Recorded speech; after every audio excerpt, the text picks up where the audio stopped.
Violence dans l'est de la République démocratique du Congo. Après la prière de l'Angélus ce dimanche 25 février, le pape François s'est joint à la prière des évêques congolais pour la paix en souhaitant un dialogue sincère et constructif.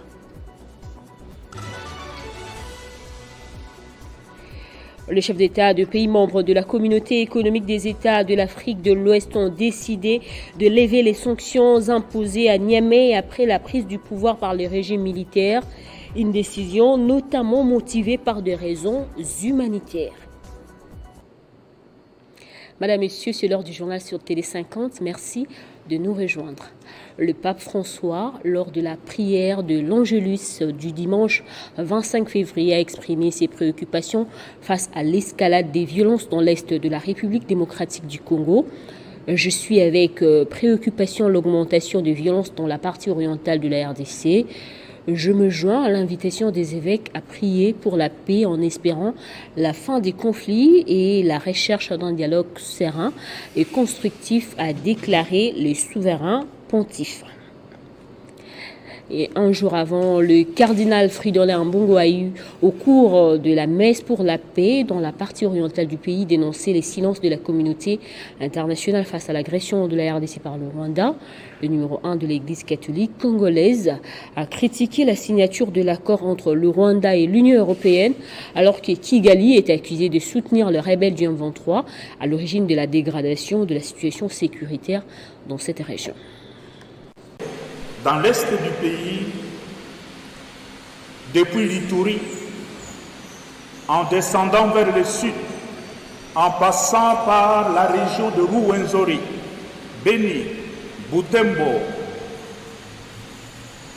et de façon particulière, tout ce qui se passe actuellement autour de Goma, dans le territoire de Irangongo, de Massissi, et de Rutshuru.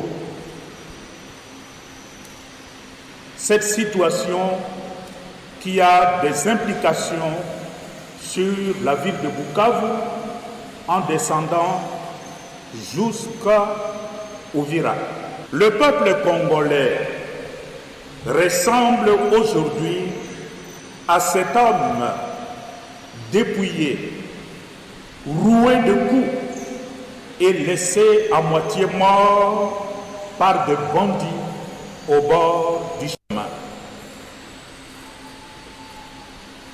La première assemblée du Synode pour l'Afrique avait déjà appliqué cette parabole à la situation de l'Afrique en général, stigmatisant ainsi l'indifférence de la communauté internationale. Plusieurs années après la publication de ces documents, Ecclesia in Africa. Et avant de boucler ce chapitre d'agression rwandaise, prenons la réaction de la communauté islamique chiite au Congo. La communauté a une fois de plus dénoncé la position de la communauté internationale par rapport à ce qui se passe à l'est du pays. Selon le religieux, l'Union européenne sert de béquille au Rwanda, pays agresseur de la République démocratique du Congo. Cette déclaration a été faite lors de la célébration de la naissance de l'imam Mahdi, qui est qualifié comme réformateur dans la religion musulmane.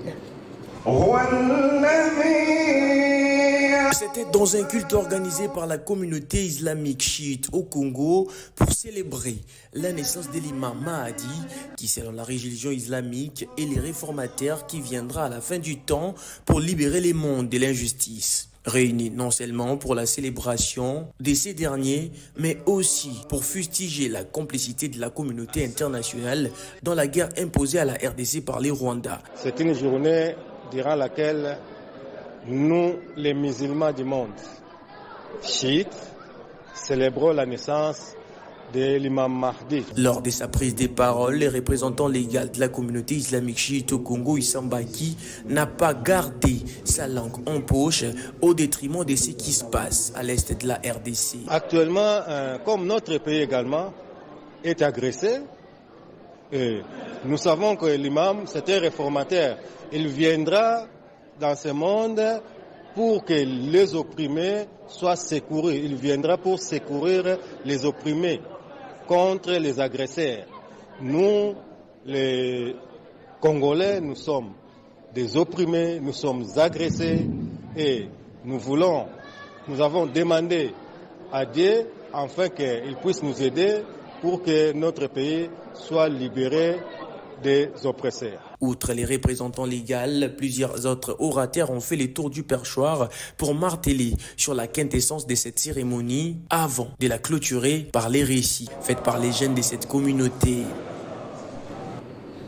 Revenons aux obsèques du président namibien, Félix Tshisekedi et Joseph Kabila ont assisté hier samedi à Windhoek aux funérailles du feu docteur Hage Geingob, président de la Namibie, décédé le 4 février dernier à l'âge de 82 ans de suite d'un cancer.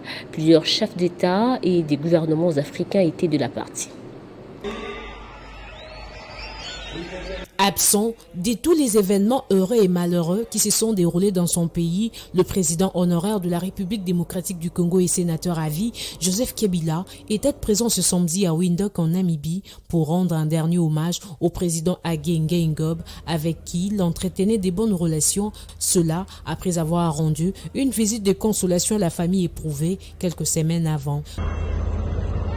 Son successeur, Félix Tshisekedi, accompagné d'une délégation, a lui aussi fait les déplacements de la capitale Windhoek tous les matins pour prendre part à ses obsèques. Plusieurs sources parlent déjà d'une première retrouvaille entre Joseph Kabila et Félix Tshisekedi en dehors du pays depuis la passation pacifique du pouvoir en 2019. La cérémonie des obsèques de l'ancien président namibien Hage Geingob s'est déroulée en présence de plusieurs autres chefs d'État africains, des représentants des États étrangers ainsi que les membres de sa famille biologique. Ardent opposant dans les régimes d'apartheid en Afrique du Sud et figure de l'indépendance, l'ancien président de la Namibie est mort le 4 février dernier à l'âge de 82 ans à Windhoek où il s'est fait soigner du cancer. En province, les travaux de réfection de l'hôpital général de référence des Kelmina évoluent sans désemparer. Constat effectué par le ministre provincial de la Santé dépêché par la gouverneure Isabelle Kalenga en mission. Ces travaux exécutés par l'entreprise MMR visent à soulager la population de cette ville et d'autres coins du Olomami dans le domaine de la santé. Alerté par l'exécutif provincial, l'honorable docteur Isabelle Yumba Kalinga Mushimbi, le ministre provincial en charge de la santé, le docteur Ika Kompembavu, a fait une descente à l'hôpital général de référence des Kamina pour une mission de suivi des activités des terrains. Principalement, évaluer le niveau de réalisation des travaux de construction de latrines par l'entreprise MMR et aussi du bâtiment qui logera désormais le bureau central de la zone de santé en construction. En rapport avec la rumeur qui circule sur les réseaux sociaux, rumeur selon laquelle l'hôpital général de référence des Kamina manquait des toilettes et que le malade s'est débrouillé pour les besoins intimes. La réalité sur terrain est tout autre. Ici, 12 toilettes sont opérationnelles et en bon état et 8 en réhabilitation profonde. Pour les internés, tout va très bien ici. Partout où il est passé, le docteur Ika Kompembavu a échangé avec les malades pour se rassurer de la situation.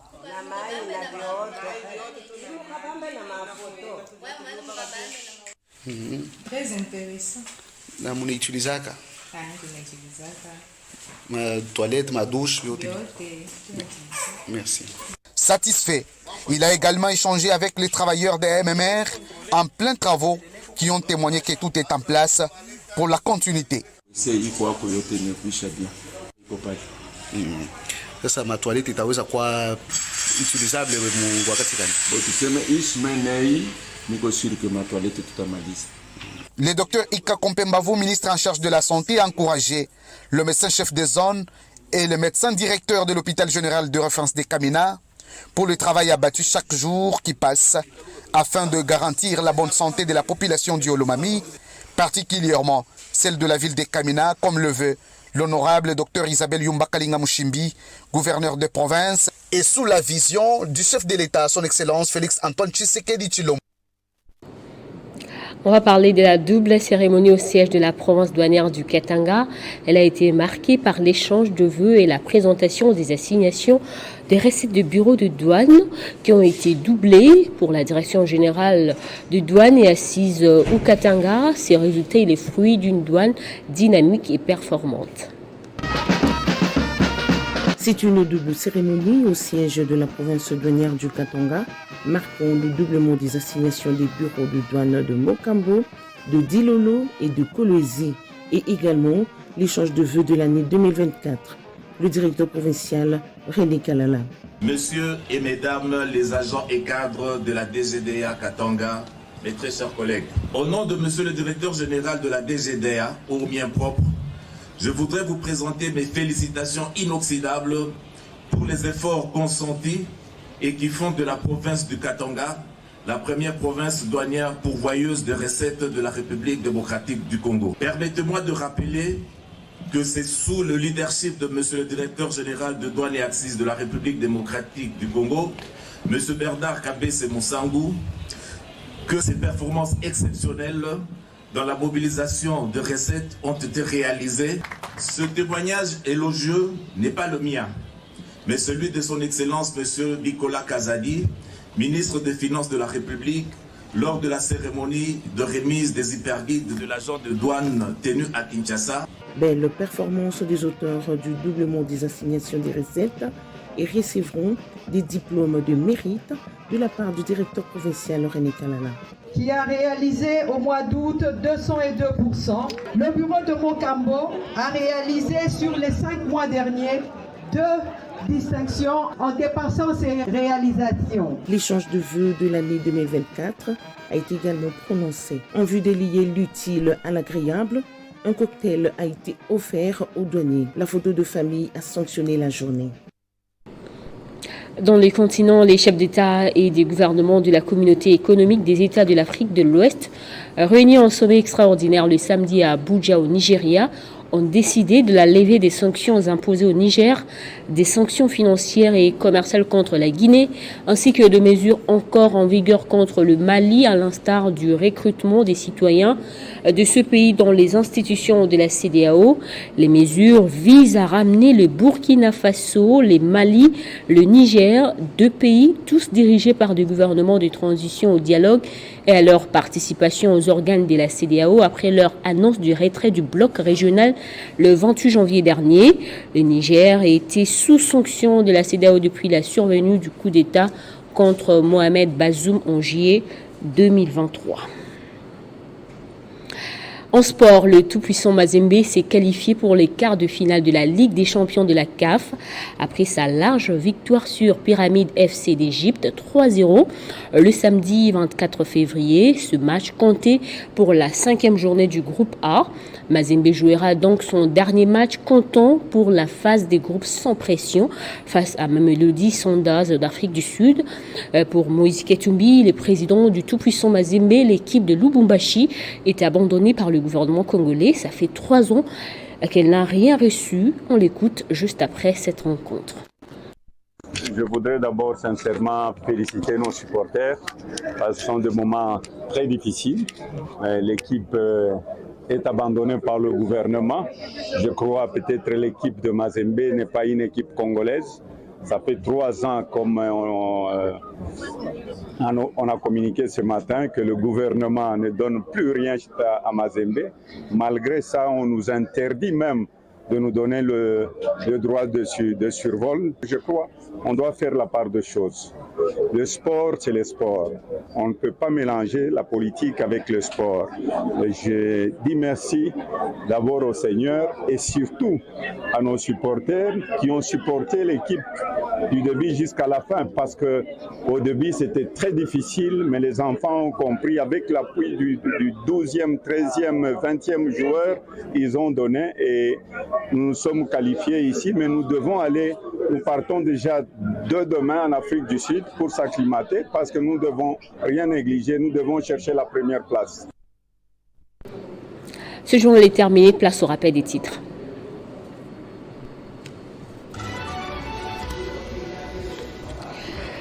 Violence dans l'est de la République démocratique du Congo. Après la prière de l'Angélus ce dimanche 25 février, le pape François s'est joint à la prière des évêques congolais pour la paix en souhaitant un dialogue sincère et constructif.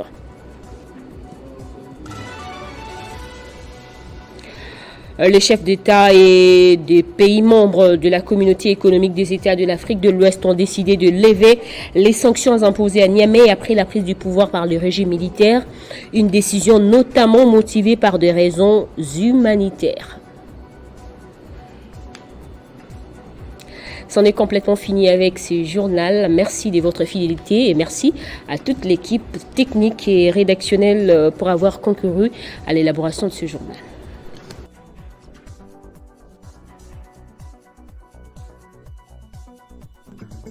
Retrouvez toute l'actualité en continu sur www.tele50.cd.